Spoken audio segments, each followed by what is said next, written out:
Okay, so welcome to the first podcast for our Practical Anarchy Facebook site and video series and book. So our first guest is Nigel Adams, or Nig, as I know him better. I'm going to say a little bit about Nig, talk a little bit about the the purpose of what we're trying to do with these podcasts, and it's not just an aimless chat. And then I'll go through some sort of set questions that I've got. But the whole main point about is that it's a free and easy conversation. So welcome, Nick. I've known Nick since probably we were 14, 15, maybe. Somewhere about there, yeah. Somewhere about then, yeah. And I'd say the main thing I remember and which influenced my life about Nick, and actually he's in the acknowledgements, or sorry, the dedication for this book, was his amazing bedroom, which was like a punk cathedral with his artwork all over the place and lots of anarchy signs and Crass signs, and then he stuffed Feeding of the 5,000 into my hand, and that was that, and all sorts of other punk bands and things as well. And he was definitely the most punkiest person in our village. Maybe Pox was up there with you as well, but he was a bit more, well, let's just say polymer. Anyway, so that's me and Nig. That's probably all we need to talk about. Although I'm going to ask you to say a little bit about yourself. So what's the purpose of these podcasts? Well, the idea is to get your opinions on what you think the sort of concept of practical anarchy is, that the idea of a lived anarchy as opposed to just a theoretical one that's written in textbooks and things like that. Possibly discuss, if we get there, sort of ways that we might go forward, and also practical advice for people, and also to get to know folk. Now, clearly, in that case, it's because I know you very well. It's not such an important thing, but we have got some people lined up from the US, from Belgium. We've got some academics from the UK. We've got some out and out rotter punks from the UK, and so it should be a good series. So, Nick, if you could basically give me well, let's go for the 5 max 10-minute version of your life, framed in terms of your leanings towards anarchy and the practices of anarchy and those types of things. So don't worry about we're going to come on sort of definitions and things like that, whether you consider yourself an anarchist and those sort of things in a minute. But just what started, what did you go through? Perhaps you want to talk about your things that happened health-wise. That's all I'm going to say. I'll leave it up to you whether you want to say things about that, and just take us up to the sort of present day. Yeah, okay. Right, so I was born in London in 1966 and adopted 6 weeks later, and had a very difficult and challenging childhood, which I won't get too into. But around, I think, the age of 12 or 13, maybe, up to that point, I had been pretty much following the path that had been laid out in front of me, and was going to things like church youth clubs and churches and praying and that sort of stuff, and growing up in a really sort of chaotic domestic environment, and none of that stuff worked, basically the praying thing. So I made a clear decision in my head that that didn't make sense to me. I couldn't work out what it was, and I came to the conclusion eventually over a number of years that that if there was a God, he definitely wasn't on my side. So if there is a God, he's going over my caravan at the moment. Well, no one can hear that. I can't hear that. So right, okay, must be cutting it out. You're like the comedian that fluffs a joke where the audience doesn't know, and then you tell the audience that you've messed it up. Yeah, just don't worry about it. Right, sorry, carry on. Yeah, no, it's all cool. So anyway, I was in a very sort of lost and distressed state. Anyway, around the same time I was going to school, and we were doing the Russian Revolution, and the bit that's just stuck in my head was how the Bolsheviks achieved their revolution with the help of anarchists, and the anarchists basically did the dirty work by blowing things up and sabotaging stuff. Yeah. And then once the Bolsheviks had gained power, they rounded the anarchists up and either exiled or executed them. And I think I've always had a sense of some kind of deep sense of justice and injustice inside. And I immediately thought, poor anarchists. And then I thought, well, what are anarchists? You know, so I started sort of reading stuff. And of course, it was around sort of on the arse end of punk around then, sort of late 70s, early 80s. And so I was starting to get interested in that. I mean, I've always been interested in all sorts of music. I need to kind of make that really clear. And I don't actually listen to a lot of punk nowadays. I mainly listen to kind of right out there sort of jazz type stuff and things like that. But at the time, it was very much what I needed. And anyway, so very long story short, I kind of got drawn into the punk thing around the same. I mean, it was around the same time as the kind of post-punk new romantic stuff was happening. So I was kind of a weird sort of blend of all those things, but I very much related to the sort of early punks and the whole DIY, making your own gear, that sort of thing. So it kind of was a channel for my sort of creativity. So the understanding of anarchism as in any kind of serious sense happened over a very long time. I knew I was kind of anti-authority and anti-convention and stuff like that. I liked the idea that, you know, maybe, you know, I liked siding myself against the government, essentially. So it was very much a kind of oppositional point of view when I started. And it made more sense to me that, well, who was in government at that time? That would have been Thatcher. Well, there you go. Yeah. So, I mean, the irony is, the irony is when she was elected, because I didn't know anything about politics at the time when she was elected. I think I was about 14 and younger, 12, 11, something. I don't know. Anyway, whatever age I was in 1979. I've got to work it out now. Sorry. Fuck that. Yeah. Same age as me. I was 13. Yeah, I was 13. Yeah. So, you know, my immediate reaction was great. A female prime minister. This will be great. You know, great. We've had all these men and they've just cocked everything up. It's got to be better with a woman. And then she spent the next decade proving me wrong, essentially. And I learned a very valuable lesson about not having expectations of people based on gender, race, ethnicity, any of those things. In that, essentially, it always comes back to human behaviour. It comes back to that. So it doesn't matter what flag you wave or what label you put on yourself. It's how you behave as a human being. Yeah. Anyway, I digress. So after a while, I think around that time, I moved to Staplehurst, which is where I eventually met Richard. Sorry, Dicky. I keep forgetting to call you that. I'm so used to calling Richard. I'm sorry about that, folks. Yeah, that's fine. Don't worry about it. I met you, and I can't remember how I came across Feeding the 5,000.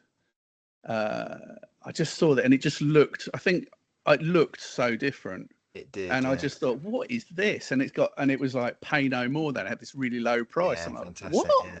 So I just kind of. And I loved the artwork, and I think it's the artwork that probably kept me interested more than anything else. Still quite like the music. It still sort of stirs me if I listen to it. I just don't actually bother listening to it very much these days. But if I put it on, I go, oh yeah. But I think after about half an hour, I'd be going, oh fuck off, it's too angry. So anyway, I just got into it, but I think my understanding was fairly limited. I think I understood some of it. But there was a lot of it I probably didn't really understand in the way I do now. Anyway, fast forward. I don't know how long I've taken so far, but anyway. And we started a punk band, remember? Called we did. Yeah. Premenstrual Tension. And you kicked me out because I was too much of a new romantic. Yeah. I mean, my quip I was going to make earlier on is that I considered it my civic duty to save you from Depeche Mode and Blue Rondo a la Turk.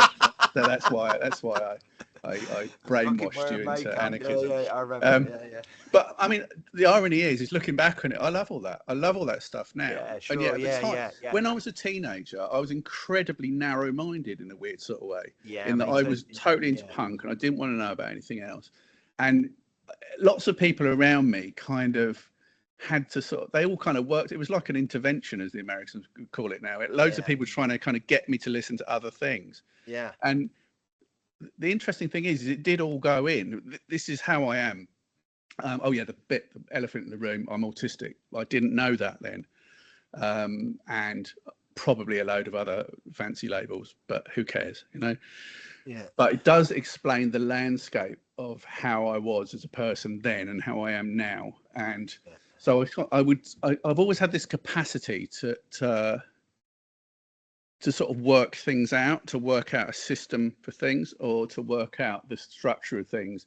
Yeah, I mean, I will just say at that point that was actually two things I just wanted to get in.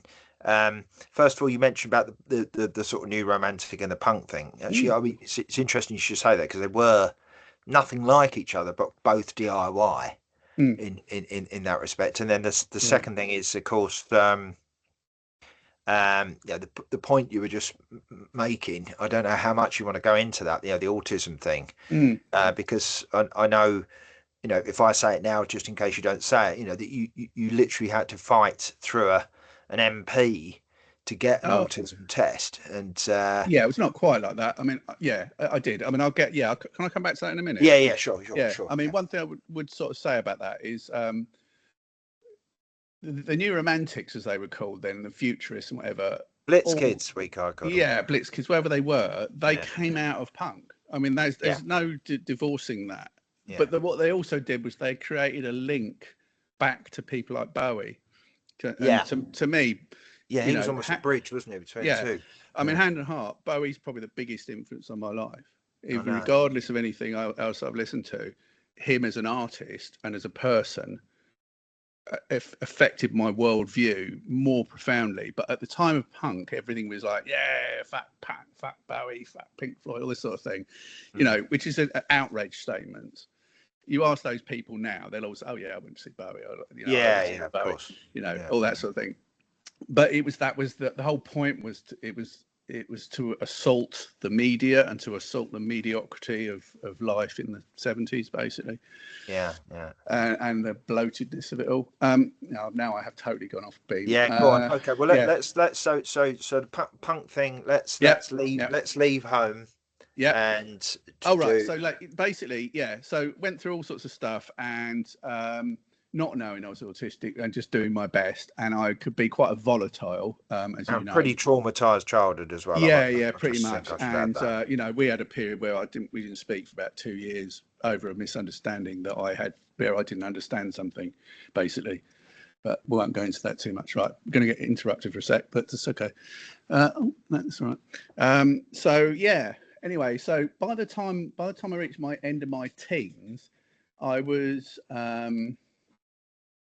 pretty much burnt out. I had a kind of breakdown and didn't come out of my room for about a year. And it was all just no intervention of any services or anything like that. I came out the back end of it just thinking, I don't want to be like this. I don't want this. I'm too upsetting. And I've been in the world of work and like trying to be an anarcho punk on a building site with a load of very conservative men was not a relaxing experience. No right arse. No. So what came out of that was how I got into. So I'm trying to cut it short because I know I'll go on for hours. It's my style. So I got into sort of Eastern stuff essentially, and that was because of Crass. Because in their last proper album, I did do other stuff, but the last proper album, as far as I'm concerned, is Christ the Album. And the booklet that came with that, there was loads of quotes from Zen and Tao, and it really appealed to me. I thought, oh yeah, I like this. And it was kind of, I was dabbling a lot of sort of drugs and new agey stuff and all sorts of things, so it kind of chimed with all of that. And that's what led me to get into things like Tai Chi, and then eventually I became a Buddhist and all that stuff. And that was a real struggle. It's a whole nother story. I struggled for about 10 years with that, really, before I kind of finally committed to it properly. So everything's been a process of that. So fast forwarding to the more nearer the present, when I was the idea that there was something going on in my brain started flagging up. Well, I went in and out of psychiatric wards in the mid 90s, and was misdiagnosed with bipolar affective disorder, and was on a lot of medication and all that sort of stuff. Interestingly, given SSRIs, which fuck you up. Yeah, absolutely. And they sent me. That's what actually caused it all. Made you feel great, but made you want to knife people. Yeah, essentially. Yeah. So yeah, it was pretty chaotic. The only thing that sorted that was walking away from it. So if I'd gone along with everything that they were telling me and was setting up for me, I would not be having this conversation. Essentially, I would be in a day. I'd either be in a ward somewhere, in a home somewhere, dead, or in a day centre. Essentially. So I'm just going to put a log on the fire. What happened was I walked away from it and cleaned my system out using Ayurvedic medicine, Indian medicine. Totally cleaned my system out, was left completely burnt out, sort of washed out, and then set about rebuilding my life. So this was kind of late 90s, early 2000s. And at that time, I was working in what was then the Princess Royal Medway Carers Centre, because I was completely written off. Psychiatrist said I shouldn't carry on my career, which was working in community care, working with people with disabilities. And I fought that and got back into the world of work and was working in this place. And the boss there was a bit of a bully, and but she also did some good as well. And one of the things she insisted was that everybody that worked there had to read this book, which was called Nobody Nowhere. And it was the autobiography of an autistic girl from Australia. And I've forgotten her name. Yeah, it's a very good book. Yeah. But what was interesting was the particular edition that she had a questionnaire at the back with tick boxes, right, of symptoms about autism. Right. Now, I've since got a hold of a copy of that book, but it doesn't have that bit in it, and none of the other copies I've ever seen have had that bit in it. But this particular one had a tick box thing, and obviously it was the book belonged to the. How dare you self-diagnose? Well, yeah. And anyway, I sort of looked through it. Obviously, I wasn't allowed to draw on it because it wasn't my book. But I think there were only 2 boxes that I didn't relate to. So like everything on it, and I'm thinking, well, this is crazy. I'm not autistic. I thought, well, obviously I had some kind of childhood mental health problem. I kept reframing it back into mental health. I would have put money on it. Yeah. But it was, they were on my radar. And then after that, a whole series of every time I got into any kind of situation working with people with autism or where I encountered people with autism, it kept flagging back up again. And I just kept thinking, why is everybody finding these people so difficult? I don't find them difficult. And, people going, I don't know how you can work with that person. They're so challenging. I'm like, what? They're just a person. But of course, what I didn't realize is because my brain's autistic, I was able to, hold on. Yeah, come on, bye. It's all good.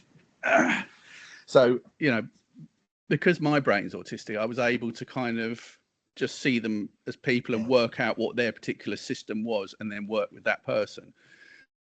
So I did a self-test because around then the internet was really starting to sort of take off properly in social media and things. So I did a self-test. It came up probably an Aspie, and I'm like, oh yeah, whatever, it's some internet thing. So it's obviously a bit iffy. But anyway, then eventually I got made redundant from my job, which was in the university. I never got no college education, but I was working in the university.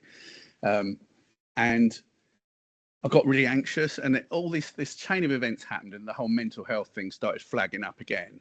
And they were trying to prescribe me stuff, and I took some stuff, and it made me really ill very quickly. And then they sent me for counselling. The first counsellor said they didn't feel they were qualified to deal with me. They were concerned. And then they sent me for CBT. Oh, fuck that. Yeah. Which in my head is compulsory bike training for motorbikes, but apparently it's cognitive behavioural therapy. Can I push you on a bit? We're halfway through. We're getting halfway through now, but yeah. So anyway, it made me so angry, the process, that I just decided to act on the whole autism flag thing, and I rang the National Autistic Society, who provided me with a template solicitor's letter outlining the Autism Act 2010, I think it is.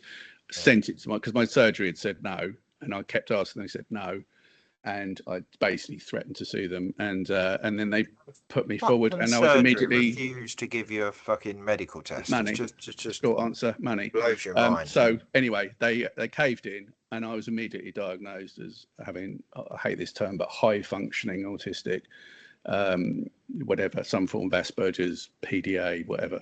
So yeah, anyway, that's where we were at. Okay, so right. That was 9 years ago.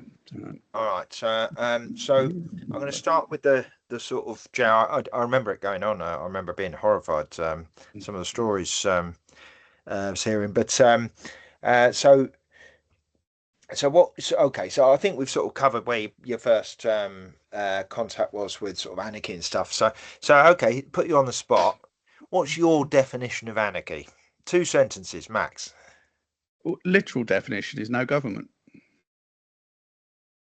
There you go. Yeah. But my personal definition, the second sentence now, is no centralized, perpetually existing hierarchical authoritarian government.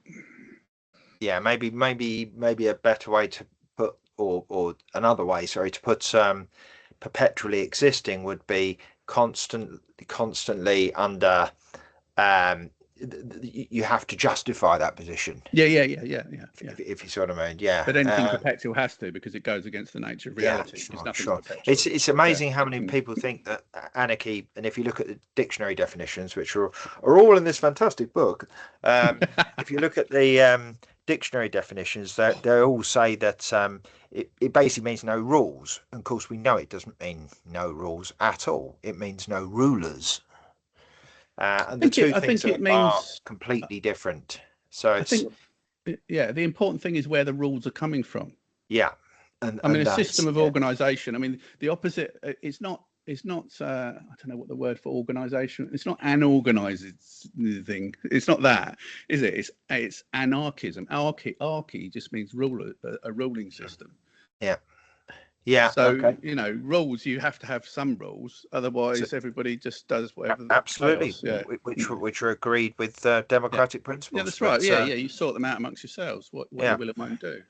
So what do you consider yourself an anarchist? And now I know you've got a couple of sentences to add to that, because we talked about this before.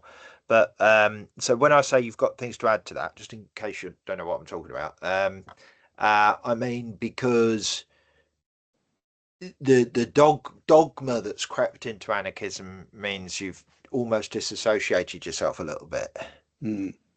So yeah, I think the world, I mean, by strict definition, probably. By the perception of other people, most likely. In my own head, I'm basically an artist, and my approach is that everything should be approached creatively. Because if you get stuck in a rigidity, I mean, I really see a lot of things on the site where people say an anarchist society should ... And in my head, as soon as the word should is appearing, you're bringing in value judgment, and you're bringing in authoritarian stuff right on the heels of that. So my attitude is I think it's, for me, it's a label I can accept, and one that amuses me sometimes. Yeah. And at the same time, I don't want to become part of that rigidity, because I was definitely part of that rigidity when I was in my teens. Yeah, it's easy. It can become a dogmatic thing in itself. It just becomes another form of authoritarianism. Yes, exactly. Something to follow and follow the rules, etc. But so in the book, I talk about the sort of 3 pillars of modern society, if you like, that I personally think would have to be collapsed to a certain extent, or reduced, or addressed, for us to have any form of society which has anarchistic sort of principles. So one of those is, I'll say all 3 and then we can go through. So one of them will be money, and therefore implying capitalism in its current state. The second one would be party politics, and then the third one would be religion, dogmatic religion, I must add there. So I mean, how do you, on the first one, on sort of money and capitalism, I mean, do you think it's, I'm a strict abolitionist almost, although I wouldn't do it overnight, and it probably Mm. wouldn't happen in my lifetime, but I would move in that direction. Of I don't think we can be free ever with a money type of system in place. But how do you feel about that? I think that's I tend to see it as the surface symptom rather than worrying about it as a thing in itself. So I think ultimately what I've always come back to, and I think this is where I probably lean into my kind of Buddhist thinking, is that, you know, the energy of exchange, whatever you want to, whatever formats that's in, is essentially neutral until it comes into contact with human beings. So like if there's a bar of gold sitting on my table, that's not good or bad, it's just a bar of gold. It's Mm. not got any value other than the value we give it, and it's not got any importance other than the importance we invest in it. But then what then happens is, underneath that, and this is the key bit that I'm probably going to bore you to death with, is underneath that is the ideology that's carried along like a virus with it.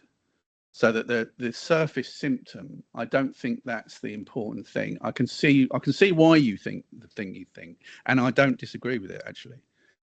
And on the other hand, I'm not committed to it. Yeah, So my feeling is that you, a system of organisation can work or fail depending on the people taking responsibility for it. And yeah, what a lot of the ideology of money is, first of all, it traps you in a cycle of debt, so it's wage slavery. yeah. But I'm not sure that would be any different in a barter system or whatever. But we haven't got I know we're coming to that on the side thing. But let's leave that one alone because I don't know enough about that. Yeah. Let's not go there. But it traps you in that cycle, which means that then someone has leverage over you. So I'll use the Yeah, American absolutely. pronunciation, Yeah. ironically, leverage. Yeah, so it's Leverage. reciprocal Yeah. So responsibility, it basically. creates a power, it creates an unequal power relationship. But that doesn't mean that's not money itself doing that. That's what is done with money. And that's the hegemony that has become accepted over time, that Yeah, people accept that's the way of the world. But yeah, what they exactly. don't know is that Yeah. the history that's teaching them that's the way of the world is not accurate.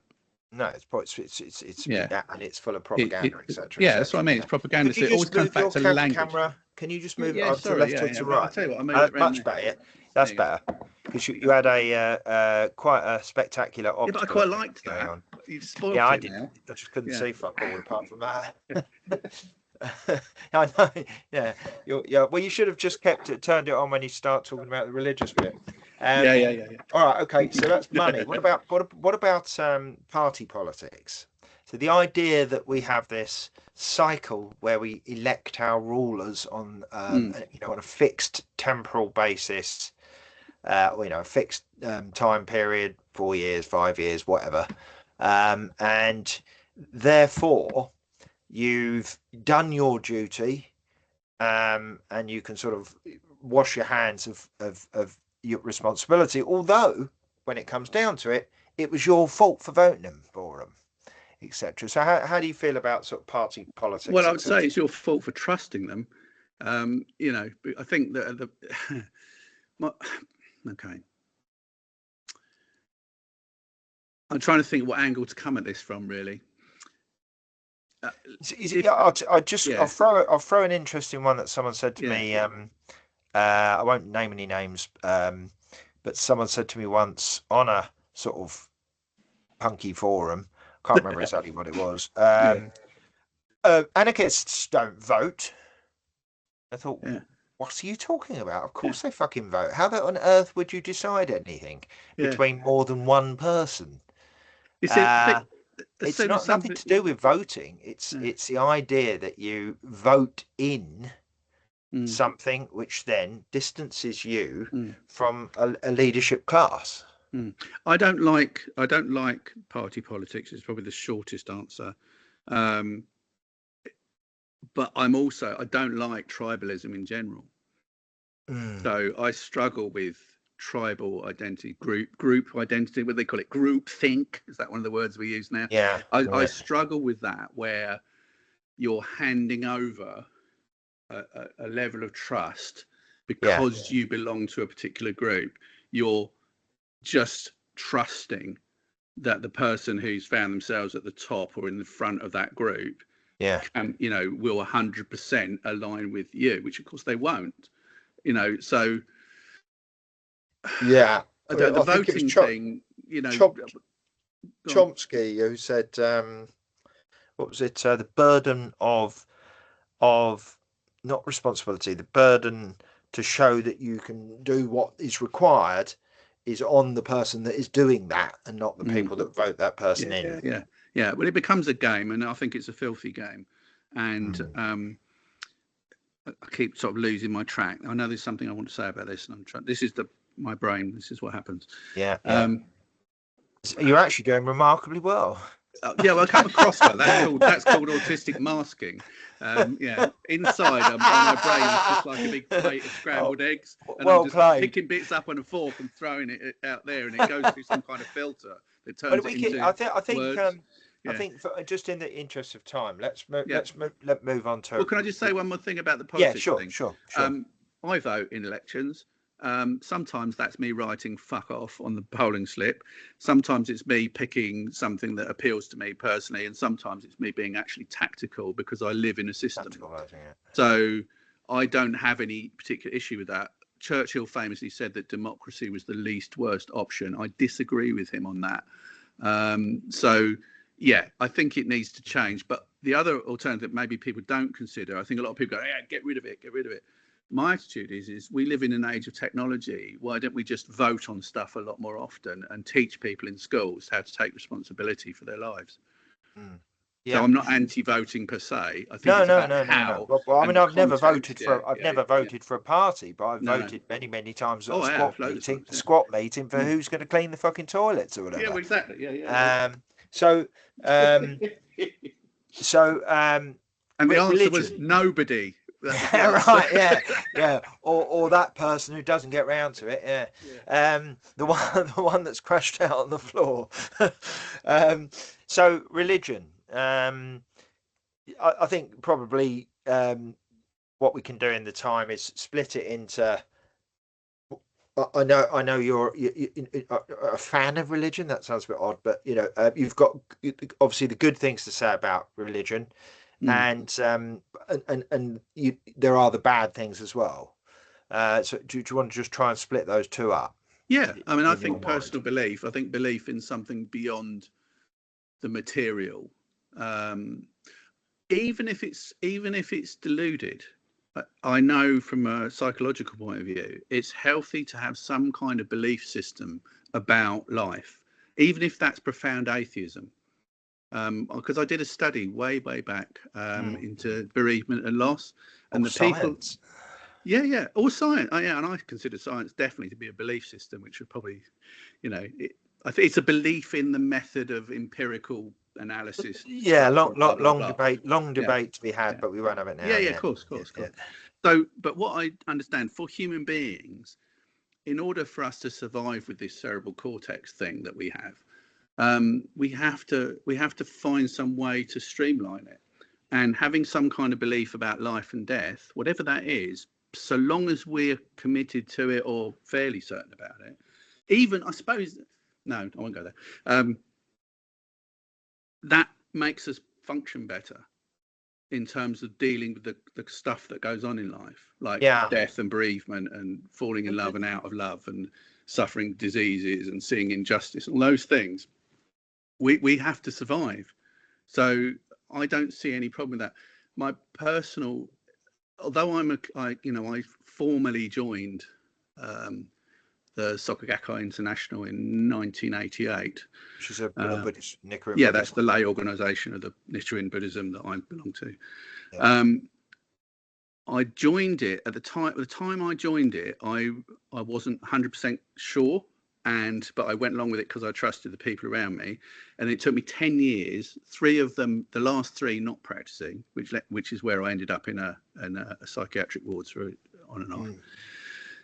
And then when I came out of that and started chanting again, I realised that part of the problem for me that had caused the whole issue in the first place was that I had a structure a practice structure, wonky though it was, my how I was with it. And when I pushed that away, I had nothing. And that's when things went really wrong. So when I came out of all that, I started to chant again. And ever since then, my practice has been completely different. I've always maintained the reason I practice is because it works for me. I personally believe it would work for anyone, but that's up to them. Yeah. So it's if I thought it didn't, or if I had any real enduring doubt that I was unable to challenge, I would stop practicing. Or some guru with a funny hat on came and told you that you must do it. No, I mean, I think that the thing is, again, within that structure, it doesn't take much of an internet search to find anti-Soka Gakkai stuff, right? Because the internet's quite malicious, to say the least. And I remember I've read stuff in books and people, it's a cult, it's like this, it's like that. All I can say is my experience of it is not that. But I know people who practice that make it like that for themselves. Because again, anytime you bring a group of people together, you bring a group of people together, and people have the capacity for selfless purity at one end and complete degenerate depravity at the other end. And it's a mixture of all of that in every human being. Yeah, I mean, interestingly, I'm just about to publish a book on drugs and addiction from an anarchist point of view. You've done all the pictures, wonderful picture, absolutely fantastic pictures for me. Really, really good actually. And when I was like a steaming alcoholic at 40, and took anything else that came my way. But probably, the alcohol was the one that I was using most as my medicine. To be honest, Richard, you were pretty much a steaming alcoholic at 18, from what I remember. Yeah, so probably. Well, probably 12 actually. Yeah. I mean, the thing is that because of the approach, I came out of it without curing my trauma, and therefore became addicted to meditation and fitness. And workaholism, etc. And and because that was all wholesome, I sort of thought, I've done it, I've cured myself, and I hadn't. The fear was still there. I was still masking. It was, I was still terrified every time I had to go to a fucking conference dinner or something stupid like that. You know what I mean? So, anyway, right, okay, so that's that. So now, do you think we still got 15 minutes? So, do you think we need to go through some kind of catastrophic? A lot of people are so worried that anarchism is such a distant thing, and sort of non-anarchism is so ingrained into society and humans, etc., that the only way we'll get there is some kind of either an armed revolution, a catastrophe like global warming fucks us all up, and then we come out the other side and we're all right. All suddenly we're federated and and all understand the words, etc. So what's your feeling about that? Well, I think that's I think garbage is probably the short word. Well, I think human beings are capable of evolving and they're capable of dialogue. However, in order to, this again, it leads. Well, let's say changing. Yeah. I'm not sure it would be a process of evolution, but that's just me being a pedantic scientist. Not evolution in the scientific sense, obviously. No, I know. But, I know. Actually, you make an interesting point, because the structure of our brains is literally changes depending on what we habitually do. I was watching. Interestingly, last night I was watching a documentary about a tribe of Amazonian people that when they come across anyone outside, they'll kill them immediately. That's because we're cutting down all their fucking trees, and we shot them, and every time we saw them and stuff. So you can't say it's that's how all humans are. No. They were made like that. Yeah. They're protecting themselves. And if those people had a seat at the UN, they could justify legal self-defense against absolutely from the other people. Yeah. On that note, what's your and I know we've had this discussion, and I think we broadly agree on this, But what's your approach to violence? Well, that leans into the bit I hadn't quite finished before, really. Sorry. No, it's fine. I think the thing that, again, I'm going to sound like I'm just going on and on about my religion again, but for me, the whole idea of karma literally means actions, right? So you are the sum total of all past actions that you're connected to. So forget all this thing about reincarnation and stuff like that. Yeah, or a memory that's type not bank or whatever. that I know what you're saying. I personally think that's illusionary in most cases. However, the causality of actions continues throughout eternity, and my own belief is that an individual human being, or the illusion of an individual human being, forms around a set of causes, and then finds itself in an environment where it draws related effects into that. Therefore, violence, if you participate in violence, particularly in an undisciplined way, then that becomes what your life is like and what your life is about. So regardless of how good you think your reasons are for indulging in violence, you will continue to experience violence because you've essentially created it. So most human beings, although little children have spats and things like that, you could argue they get that from their environment, or it's inherent, it's difficult to say. However, human beings generally have to be conditioned into really hurting each other. I completely agree. You know, I don't believe that human beings in an unadorned state, without the ideology, mass media, without all the billions of pounds that are pumped into persuading us how dangerous the world is, would actually be particularly violent.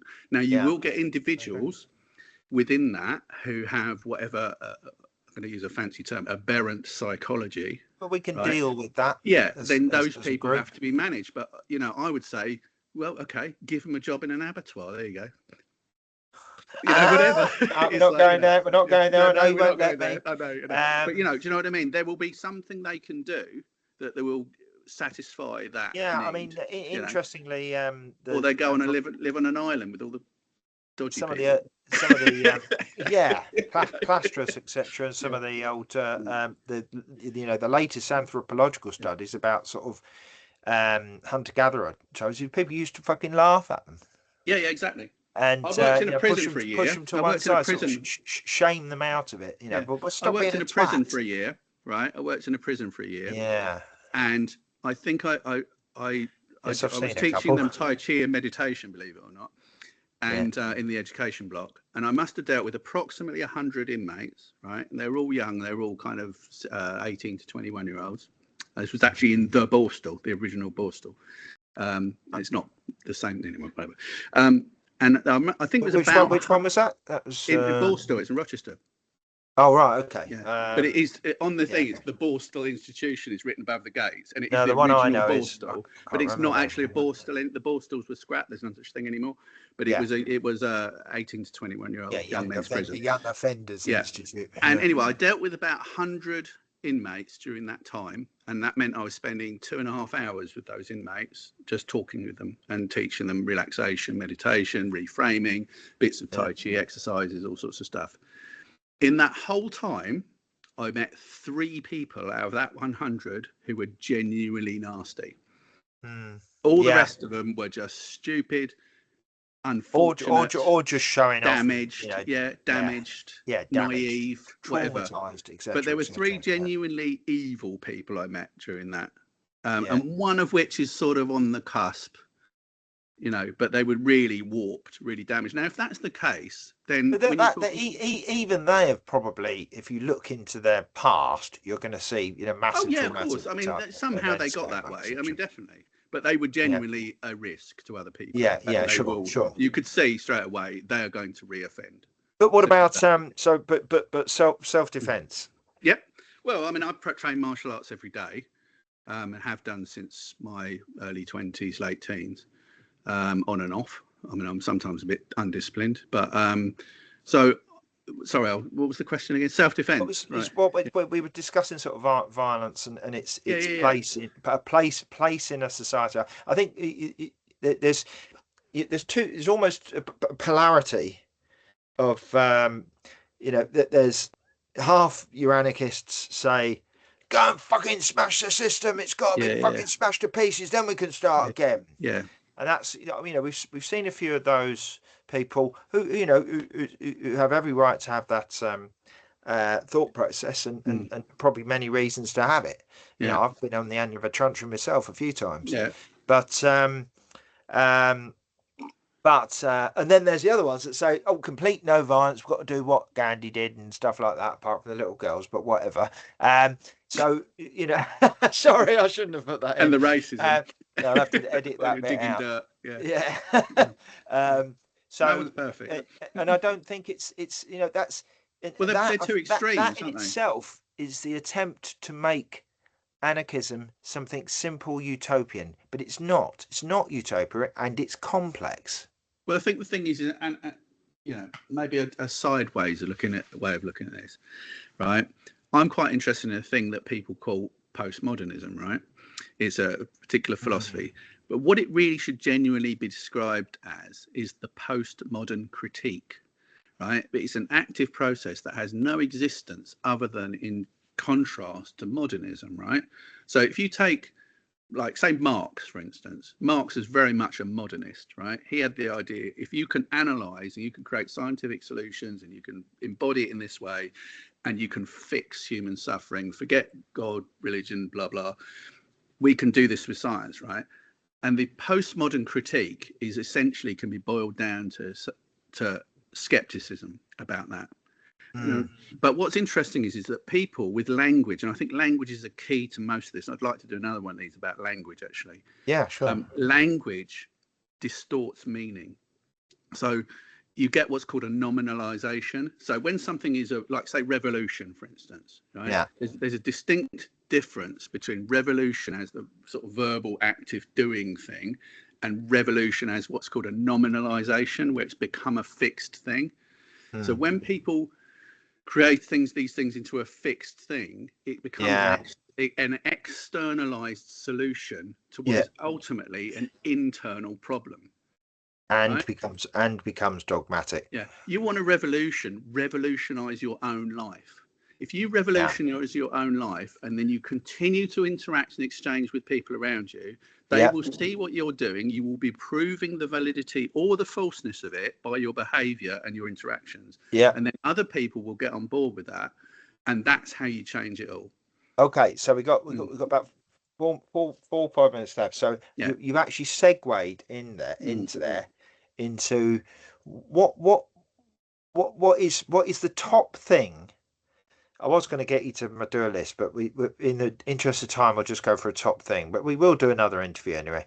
Um, I mean, it's just nice for us to have a fucking chat, to be Yeah, it's honest. nice. It's all good. It's all good. It's all good. But what is the one thing that people can do now to head them in the direction of freedom? Ooh. I think you just sort of said it to a certain Yeah, extent. well, I would say coming back to this human revolution idea of an internally revolutionize your I, life. I I I call think it human. I call it human rewilding. yeah, maybe, yeah. Well, we'll talk about that another time. Um, Yeah, one thing I suppose the thing what I would say is you need to take responsibility for yourself. And yeah. I don't think no one can give you responsibility, and in a lot of ways, no one can really take it away either. Mm, You have to choose responsibility, and that means that's where this underlying belief in the idea of karma and causality is. If you recognize that everything in your life has happened to you, you don't know what the reason is, but it's there, right? And now I find it quite convenient to think, well, either the universe is just chance and it's all chaos, right? In which case you have no power, so why bother? Might as well just do what you like, right? a Or radical give in. non-dualism. Yeah. Or there's some kind of Okay. organizing Yeah, principle, which a lot of people then nominalize into the idea of a deity, which is a mistake. It's a yeah, yeah, process, yeah, right? yeah, yeah, yeah. So if you recognize that where you're at right now is the result of all that stuff, which you can't do anything about because it's already done, right? And you can't really know what the future is, but what you can do is recognize your life now And and take then make responsibility. decisions about what you're going to do going forward. And then you become you're starting to shape the future. But you can only do that. It's like, say, if I look at what happened to me when I was a kid, right?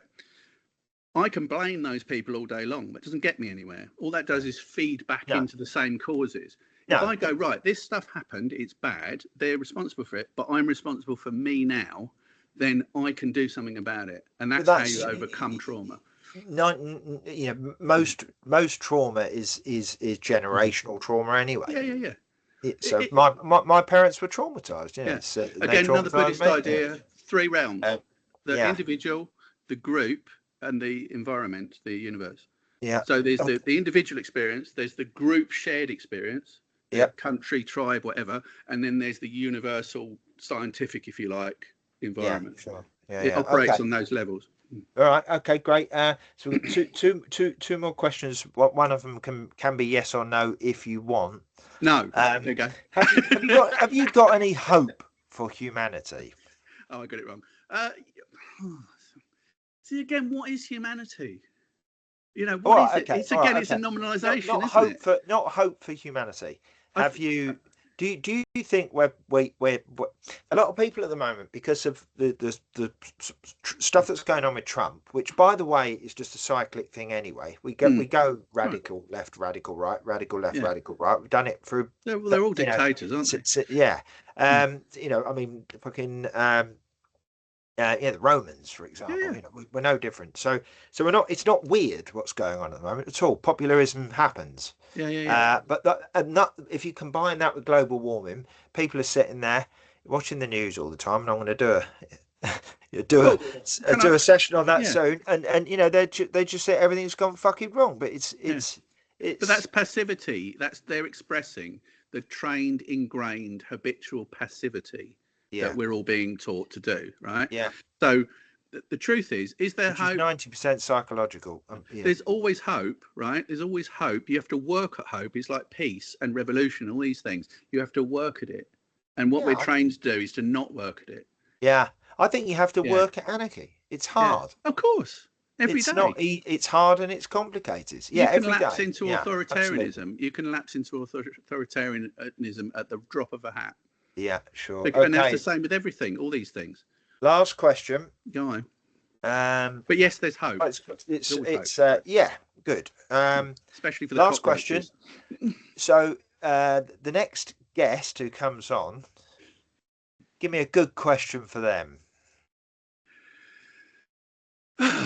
Well, I mean, my instinctive reaction is, who do you think you are? Who do you think you are? Yeah.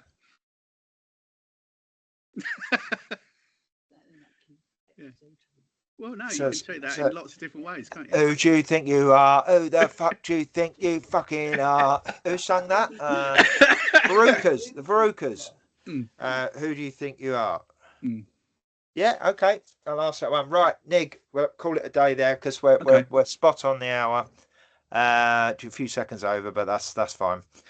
Cool. I mean, maybe we extend these to an hour and a half. We'll ask the group, what they like. Sounds like I've got delivery now. It's Stuart. Sorry, Stuart, please. Right. Okay. So we'll call it a day. Spend less time on introductions. That's probably that will save you a lot of valuable time. Yeah. Well, I suppose we only need to do it once. And just say, look at the introduction for the first one. So you got the losing card there. But I know we could talk for hours. I mean, maybe we'll do a 2-hour one next time. But yeah. Anyway, you take care. Great to talk to you, and speak to you again really soon. All right, see you, mate. Bye. Work out to stop recording now. How the bloody hell do I do that? What's that do? Stop. Record and transcribe. Is that where it says stop recording? Right. Hey. See you later, matey.